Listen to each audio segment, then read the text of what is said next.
Hi.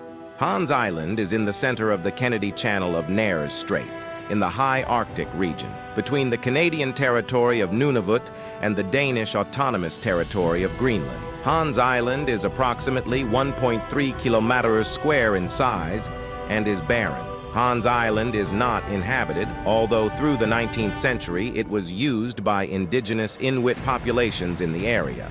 This island became the battleground of a silly and bloodless war between two friendly nations, Canada and Denmark. In this video, I am going to explain how the funny conflict unfolded between these two countries over this small island over 4 decades. The roots of the Hans Island dispute trace back to 1880, when the island became entangled in the complexities of the British transfer of remaining Arctic territories to Canada.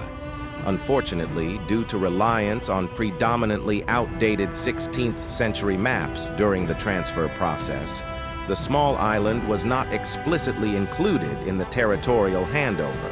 As a consequence, it remained unrecognized for decades until the oversight came to light. Due to the limits of 19th century mapping and the hazards of Arctic travel, neither country showed much interest in Hans Island until the 1920s. That's when Danish explorers finally mapped it, prompting the League of Nations to take up the case. Hans Island was decided to be Danish territory by the League of Nations in 1933. However, as the League of Nations fell apart in the 1930s and was then replaced by the United Nations, the ruling on the status of Hans Island carries little to no weight. After World War II, the dispute arose again between Canada and Denmark. In 1973, both countries agreed to divide the Nares Strait with a definitive border that ran straight through the middle of it, in which Denmark got the Franklin and Crozier Islands. However, Hans Island was directly on the new border created. Initially, both countries didn't pay too much mind to it and set it aside for future discussions. The prank war began after the first move was made by Canada. In 1984, Canadian forces visited the island, but not to shoot anyone or forcefully conquer it. They left behind unmistakable traces of their Great White North heritage, a proudly hoisted Canadian flag, a welcoming sign proclaiming "Welcome to Canada," and a bottle of Canadian Club whiskey. Denmark saw it as an act by Canada to claim the island. Just 1 week later, a Danish official visited the island, replacing Canada's flag with Denmark's and replacing the whiskey with a bottle of Danish brandy. He also upped the ante a bit, leaving a note that wryly welcomed visitors to Denmark. Thus began the first chapter of one of the most neighborly and hospitable disputes in history, known as the Whisky War. Since then, there have been continued trips by both sides to collect and replace the other party's goods. And while what happens to the alcohol when it's taken off the island has never been confirmed, the assumption is someone is out there, enjoying it. Danish kept being aggressive by visiting the island in 1988, building a cairn and placing a flagpole and Danish flag on the island. In 1995, the Danish liaison officer and geologists flew in and placed another flagpole and flag. In 2002, a Danish inspection ship came back to the island and found torn pieces of the Danish flag. Either the flag was torn by Canadian geologists who visited this island in this time period, or the harsh weather was the culprit.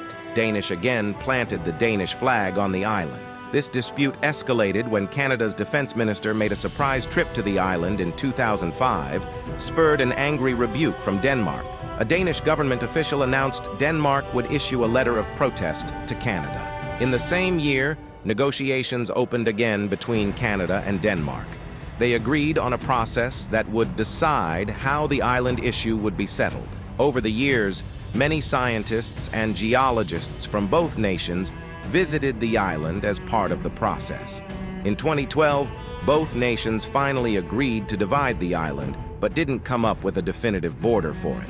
Some expeditions again took place for a few years on the island from both nations. Finally, in 2022, meant as evidence of the possibility of diplomatic approaches while the 2022 Russian invasion of Ukraine developed, Canada and Denmark settled on a border across the island, dividing it between the Canadian territory of Nunavut and the semi-autonomous Danish constituent country of Greenland.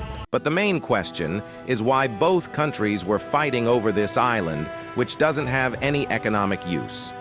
Perhaps driven by a sense of pride, both nations seem reluctant to relinquish claims to what they perceive as rightfully their territory. However, the ICE report highlights that the escalating interest in this remote location is also indicative of a larger shift. The Arctic is experiencing a warming trend twice as rapid as the global average, unlocking valuable routes and resources that were once inaccessible due to persistent sea ice.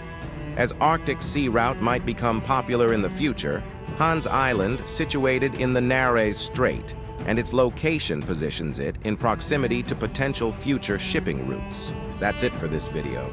I hope you liked it. Don't forget to like, share, and subscribe. There will be more informative videos like this in the future, so stay tuned.